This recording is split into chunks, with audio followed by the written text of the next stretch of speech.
ছেলেটি নামাজ পড়ছে, একটু লক্ষ্য করে দেখেন।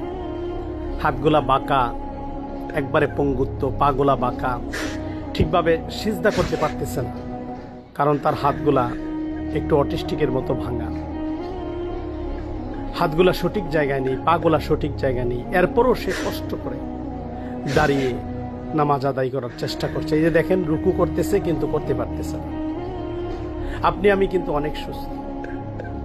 আল্লাহ পাক রব্বুল আলামিন কিন্তু আপনাকে আমাকে সুস্থ করেছে, দুইটা হাত দিয়েছে, পা দিয়েছে, দাঁড়িয়ে থাকতে পারি, সুবিশাল একটা বডি দিয়েছে। তারপরও কিন্তু আমরা নামাজ আদায় করতে পারছি না।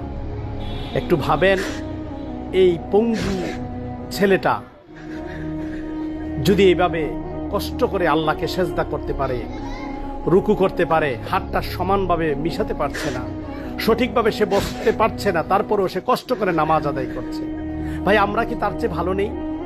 তাহলে চলেন না আমরা নামাজগুলো আদায় করি, আল্লাহর বিধিগুলো পালন করি, আখেরাতের জন্য পাথেও জোগাড় করি। দুনিয়াটা হচ্ছে আখেরাতের শস্য ক্ষেত, চলেন এই ক্ষেতটা ভালো করে চাষ করি, আখেরাতে ভালো ফসল পেয়ে জান্নাতের পথে যাই।